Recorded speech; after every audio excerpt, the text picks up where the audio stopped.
Yes, you are. Hi,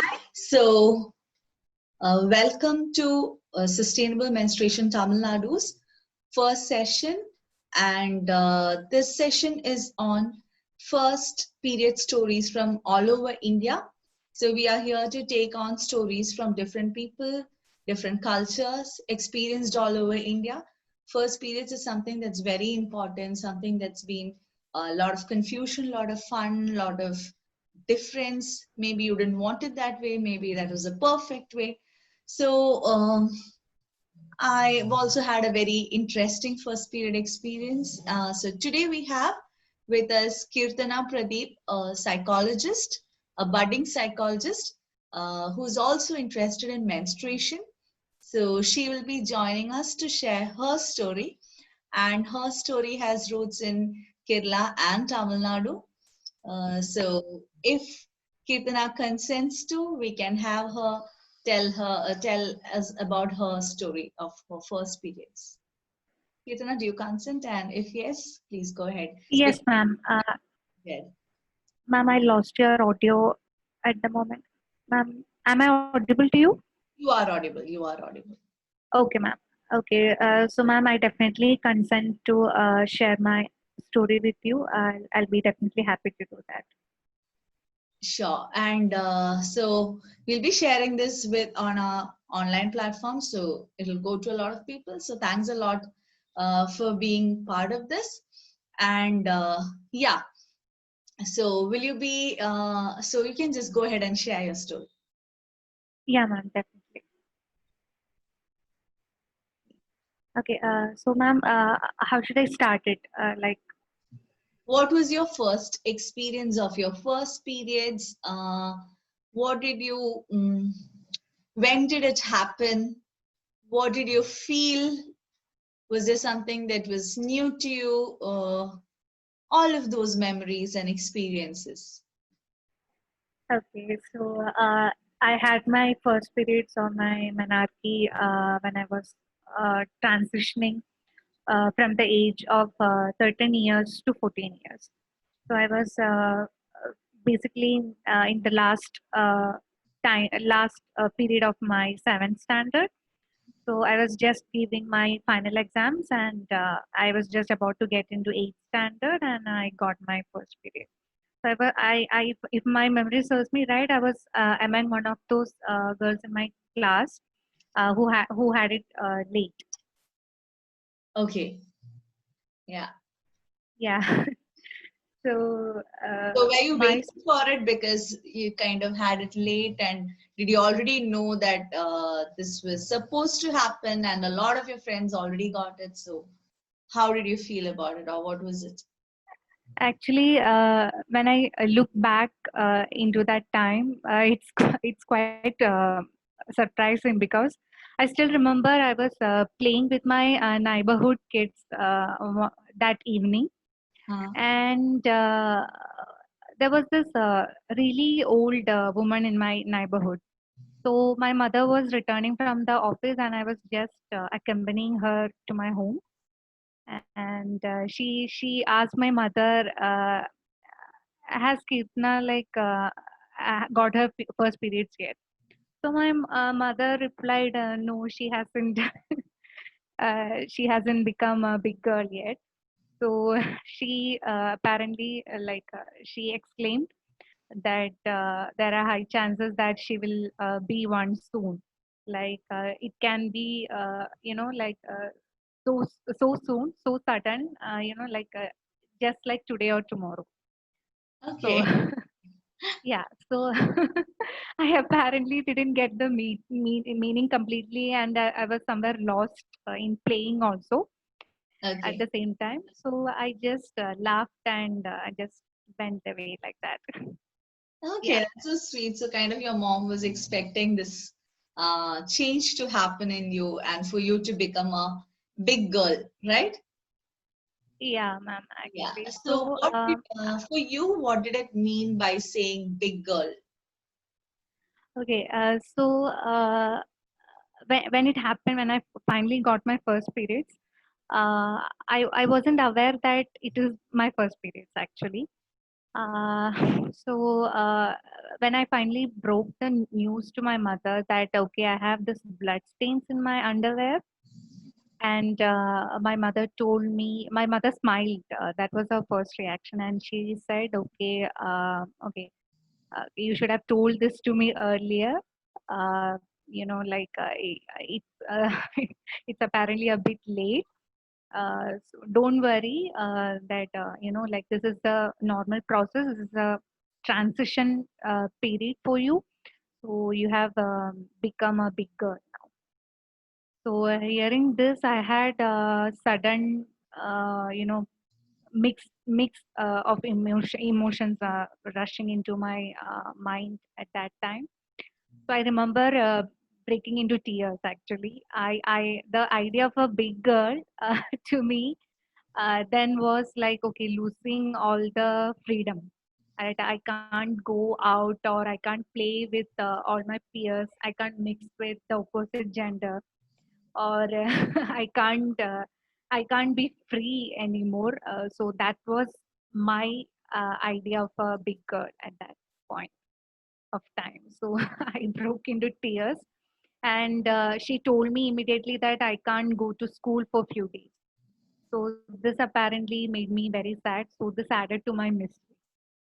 So that's how Yeah. I started crying.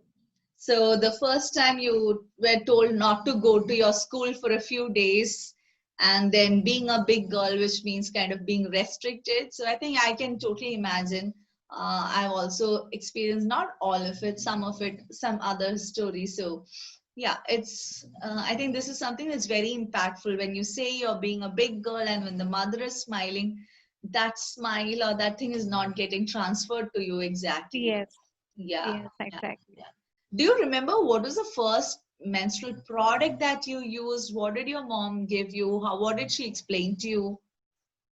Okay, so I remember my breaking the news immediately to my father, Mm-hmm. uh, who also gave a smile reaction immediately. So he went out the next moment, and he returned with a lot of fruits and a pack of the regular sanitary napkin, which was available at that time. Yeah. So that's what he got for me. Okay, cool. Cool. So, how Yeah. was it when your mother was? I'm assuming your mother was the one who would have told you how to use it, how to dispose it, etc. So, what did you feel, or what was the kind of conversation like, if you are happy to share? Yes. So I remember her telling me that now you will be bleeding for few days. So there will be a lot of blood coming from your body. So you have to use this. So she just demonstrated how to put a pad to the panties, how to put it in an appropriate manner so that will stick nicely to the panty, and how I can apparently like stop the discomfort or the bleeding at that time. Good, Actually. good, cool, great. So, did your mom also tell you some home remedies or something to address your pain or nausea, something of that sort, or did you even experience or did you not experience anything of that sort at all? Yes, actually, I remember experiencing a lot of cramps and heavy bleeding at that time. So pad was not enough, well enough for managing my bleeding at that point of time. So I remember my mother also giving me, that uh, old soft cotton, Yeah. cotton cloth actually. So she actually got me so many like so many pieces of the cloth, Mm-hmm. and she apparently showed me like how they actually fold it nicely, and put it into the panty, and how I can tuck it nicely around my waist like that. Oh, So that was beautiful. that. Cool. That's great. I think that is also a skill that a lot of girls are, women and menstruators are missing out nowadays because no more of or very less of using cloth like that. That's Yes, very. actually, I really remember very well that it was not the pad which helped me at that point. It was actually the cloth that came to me as the savior.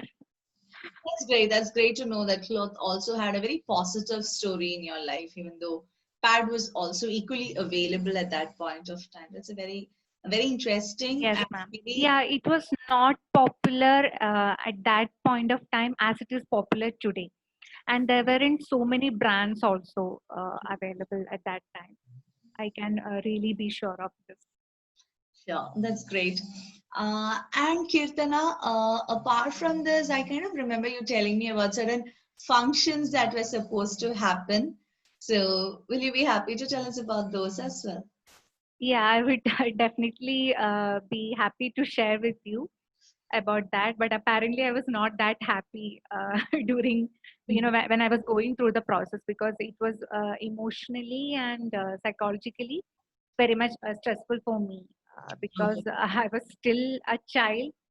But having to go through all these rituals and all these traditions, that was a big taxing on me at that time, actually. So I have this Tamil roots from my paternal side.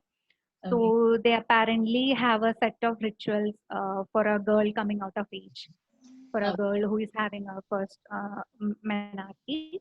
So in the colloquial language, they call it something like Poo Punida. What was that? Poo Punida. Uh, I apparently forgot that. Okay. Okay. Could you get it for me if you remember when I shared this with you? Yes, yes, yes. I think you said something like Poo Punida Manja Virata, something of that sort. Yeah. So yeah, right, ma'am. So it was called Poo Punida Manjai Nirata. Yeah. So Yes. yeah, so immediately what happened was like, okay, my father got to know and my mother got to know, right? So apparently immediately they informed his relatives. Mm-hmm. So one after the other, all the relatives started pouring into my home. Okay. So yeah, so I was crying and I was embarrassed, and suddenly all of the people coming and seeing me, and at the same time, I was going through a lot of pain and discomfort. And I was, I was made to sit in a particular room, and I was apparently not able or not allowed to go out or step out of the room. So Oh, everybody coming in, pouring in, seeing me, and everybody patting my shoulders or patting my cheeks and saying, "Oh, you are a big girl right now. You have to take care of yourself." And they came with all sorts of fruits and a lot of sweets. I don't know. I've never felt so much aversive to all those things in my entire life. I don't know if it was the sight of seeing all of it together, or it was my emotions working its way at that point of time. So, and you were asking me about the home remedies, right? So it was like they started off with the rituals, so wherein they made me drink lot of medicinal preparations and concoctions, which had a really bad taste. okay. So yeah, and I was forcefully fed all those things. So my grandmother, Mm-hmm. uh, she was in the forefront of all these rituals and traditions, and she made sure that she gave all the instructions to the other women, including my mother, and all of them had to obey whatever she was instructing in taking care of me during those. Yeah, so they prepared a lot of concoctions, a lot of Ayurvedic remedies, and daily morning, as soon as I wake up from the bed, the first thing they used to give me was uh, an egg actually, an egg broken in a glass of gingerly oil. Ah, yes. Yeah, Yes. yeah, and I used to scream, and I really tried all the best possible ways to resist that, but all these ladies still forcefully feed this into my mouth. So they used to tell me that it's apparently good for my system. It will help in cleansing the uterus from the inside.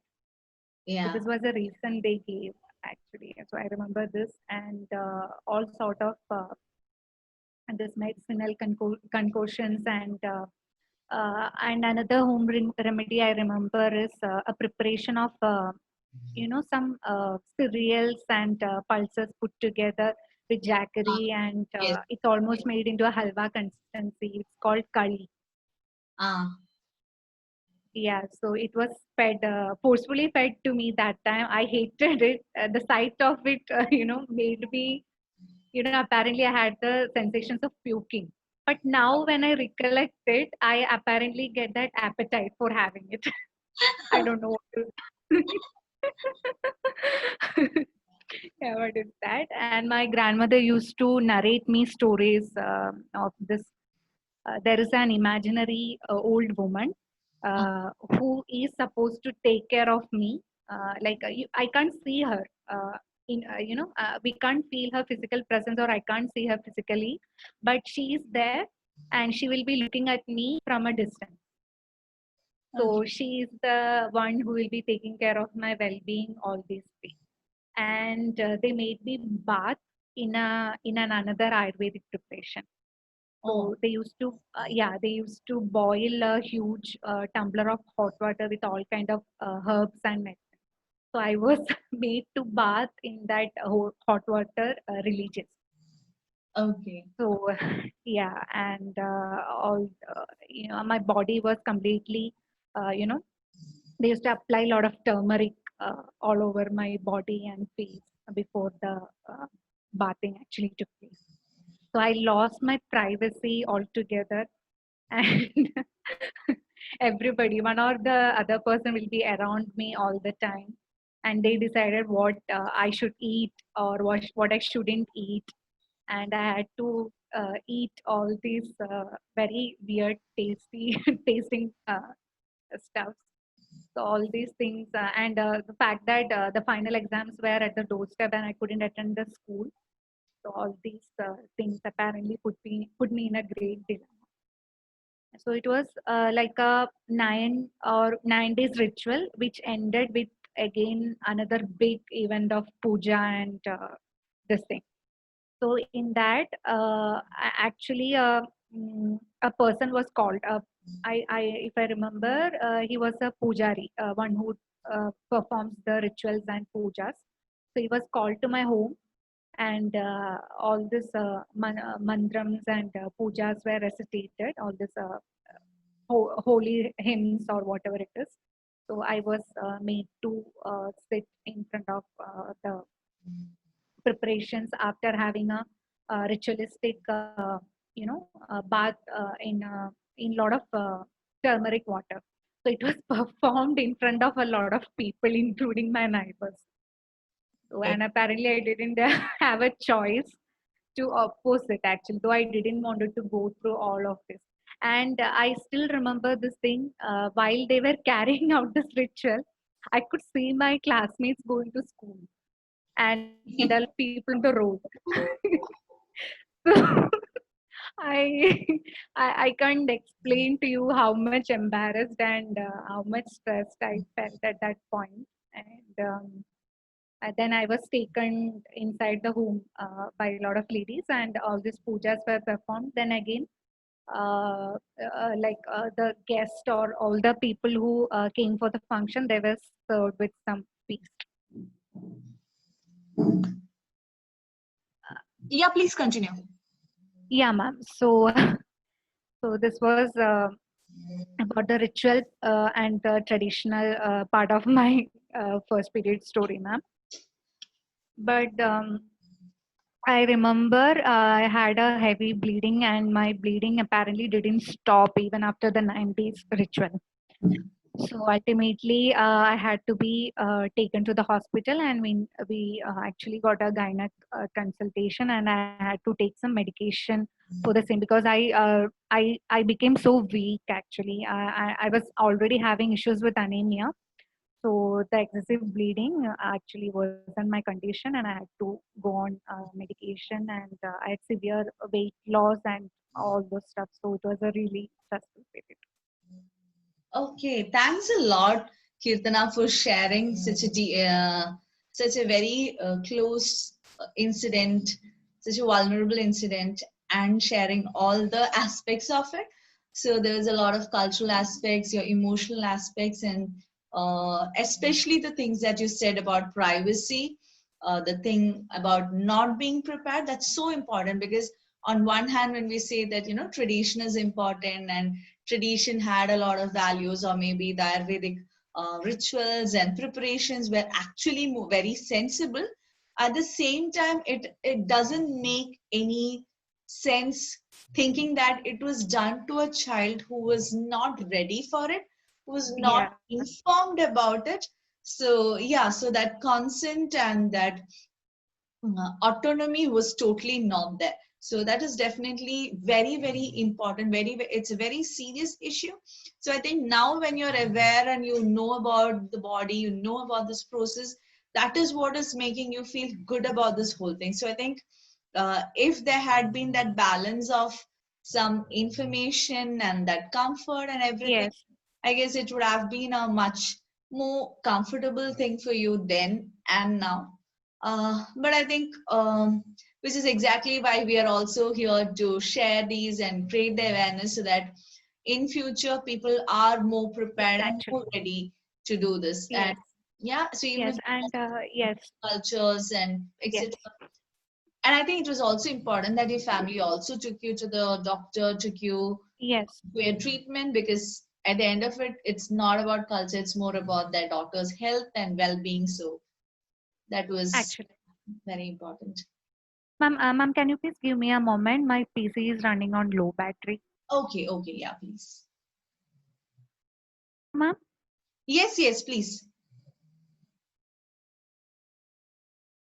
So we had Kirtana share about her story, which has she has been living in Kerala, but her roots have been Tamil. Her paternal roots have been Tamil, so she shared a ritual called Poo Punada Manjani Rattavele. So it is a lot of rituals, a lot of herbal knowledge. So when you think of it from current day scenario, it seems like something that is very relaxing, very rejuvenating, but she did not feel that in that way at that point of time. So, yes, that has been the variety of our first period stories. Thanks a lot, Kirtana, for sharing this.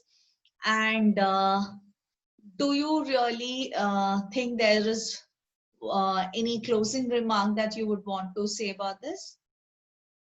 yes, ma'am. First of all, I would like to thank you actually for giving me such a platform to open up about my period story. I think when you narrate about your first periods or when you narrate your experiences about it, I think it actually empowers someone else who went through the similar experience or who felt bad, who had a similar bad experience.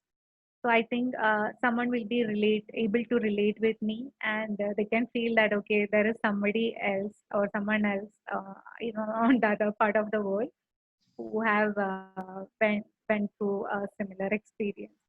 And I guess somewhere traditions or rituals should not be imposed when it comes to bodily experiences like menstruation.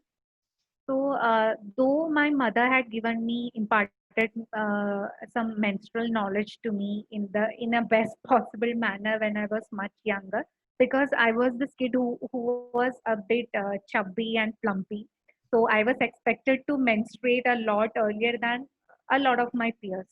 So, because apparently my cousins, most of my cousins who were my peers, had menstruated much earlier than me, so I was also expected the similar manner. So she tried to narrate to me in a very cute manner that okay, look, so you will come out of age one day. You will grow up a little bit more than what you are, what you look or what you feel inside. So there will be small eggs inside your uterus, which will apparently one day where it will start breaking on its own, and there will be some pain or blood on your panties, or you will feel a lot uncomfortable, or you'll feel so bad about it. But don't feel bad or embarrassed about it. The moment it happens, try to inform me, tried make sure that you inform to me in the first place. So this was what she told me when I was in fourth or fifth standard, and but it took a while till I reached my at the end of my seventh standard to actually experience it. But then again, before I could know, or like before I could understand understand the experience in its complete, or in its in a better way, I was imposed literally with a lot of rules and regulations, and uh, somebody else's decision was literally imposed on me. That True, was it. true. Thanks a lot for sharing your experience. And like what you said, I hope that this really helps somebody else also empathize with their own scenario, and it will be like something like an empathetic healing for them and for you while narrating. Yes. So thanks Yes. a lot. So this has been our first story from Keerthana Pradeep, a budding psychologist and a person who's very much interested in menstruation, and a story from Kerala and Tamil Nadu, right? Yeah, ma'am. Ma'am, I just remembered something. I guess I missed to share this. Can I include that also, ma'am? Please, please, please go ahead. Yeah. So I just realized now that uh, definitely the clothes work better for me during my menarche. But somewhere it didn't work out for me when I was, just because I had heavy bleeding and I had to join back my school so soon. Yeah, So what happened was, my mother didn't belong to a generation which is aware, a lot about the current pads or the regular pads, the sanitary yeah, napkins, which is available in the market right now. So she couldn't, guide me in a better manner, like which pad will be apparently work better, or yeah, the size or something like that. So it actually caused a lot of discomfort during those times. But yeah, now I realize a lot about it. I'm lot aware about which products are healthy for my my menstruation, my body, and as an individual. So that also marks a very significant fact. So that's it. sure. Thank you, thank you. That was also very important because the product, the attitude, the decisions, all of these play a very strong role in what we are and how we experience it. So thanks a lot, Kirtana, for sharing your story. So bye from Sustainable Menstruation. uh, Thank you so much. your another period story in the next time. Thank you. Yes, ma'am. Thank you so much, and thank you so much, Sustainable Nutrition. Thank you.